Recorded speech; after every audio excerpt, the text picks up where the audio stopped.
Sa kalaunan, natagpuan ng mga taga na yon ang puno at namangha sa kanyang prutas.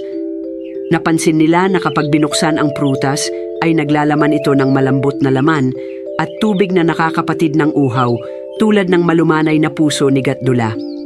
Mula noon, ang puno ng niyog ay naging simbolo ng purong pag-ibig at sakripisyo, nag-aalok ng pagkain, inumin at silong sa mga nangangailangan. Tingnan mo ang punong ito. Wala pa tayong nakitang ganito, sabi ng isang taga-nayon.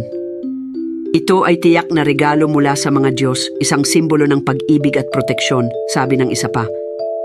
Ang alamat nila Kambini at Gatdula ay ipinamamana mula sa salin-salin na henerasyon.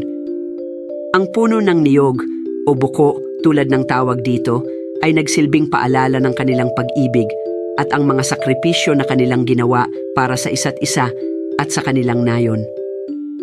Ito ay naging mahalagang bahagi ng kultura, isang simbolo ng tibay at ng walang hanggang kapangyarihan ng pag-ibig.